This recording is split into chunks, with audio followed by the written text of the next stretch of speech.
पदाधिकारी, सगळे नगरसेवक, पत्रकार तसंच सुद्धा नागरिक उपस्थित या सर्वांचं स्वागत. अशी वैद्यकीय सांगितलं की गोलबाग हे आपल्या सर्वांचं अस्मितेचे प्रतीक आहे. आज रायगडाची गोलबाग तिथे सर्वांचं आपलं बालपण तिथे केलेलं आहे. अशा गोलबागेसाठी वैद्यकीय सांगितलं की आत्ताच आपण एक जानेवारीमध्ये महाराजांचं एक खासदार उमेदराजे भोसले यांचं आपण UDला तसेच CM साहेब यांच्याकडे देखील एक मागणी पत्र दिलेलं आहे.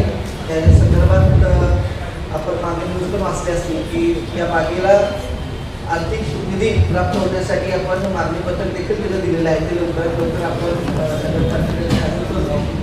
परंतु ही बाग सांगितली की लवकरात लवकर चांगली सुस्थितीत व्हावी. कारण ती जर तुम्ही जर बघितलं मागं माझ्यासोबत काही अधिकारी आले होते गोलबागे आणि रायगडाची बाग आहे ती बघण्यासाठी, तर त्या बागेची अवस्था खरंच एकदम दयनीय आहे. पत्रा फाटलेला आहे, त्या स्लायडर जे आहे त्याच्या पत्रा फाटलेला आम्ही मला लागू शकतात आणि बरोबर आहे. पण आपल्याला येऊन आलो की त्याच्या आराखड्यात तयार होते होणार आहे का त्याला तुम्हाला सगळ्यांना ते चौकशीला प्रोसिजर आहे. आपण सगळ्यांच्या भावना पुस्तकं ज्या आहेत त्या आपल्याला सगळ्या सर्वांनी त्याच आहे.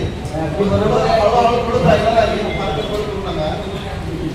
दुसरी गोष्ट शालेय शिक्षण जे आपलं सातारा नगरपालिकेच्या जे काही शाळा आहे प्रत्येक नगरसेवकाला एक विनंती आहे की आपला प्रभाग आपली शाळा हा जर कन्सेप्ट आपण राबवला तर शाळा खरंच चांगलं होतं. काही नगरसेवक चांगलं केलेलं पण आहे.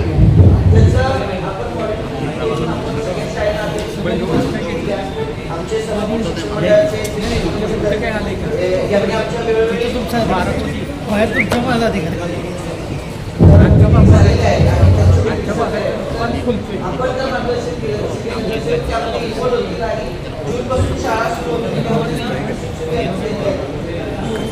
आणि राजपथावरील जो अतिक्रमण जे होतं राजपथावरील जे व्यापारी जे आहे टॅक्स भरतात जे हॉकर्स असलेले असतात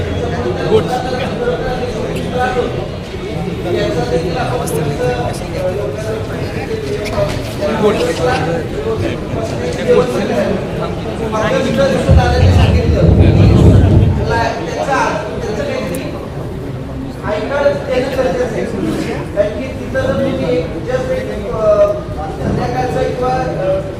ज्यावेळी बाजार जर गेला तर तिथं जे हॉकर्स बसलेले असतात त्या हॉकर्सला जर तुम्ही विचारलं काही लोकांना मराठी पण बोलता येतं.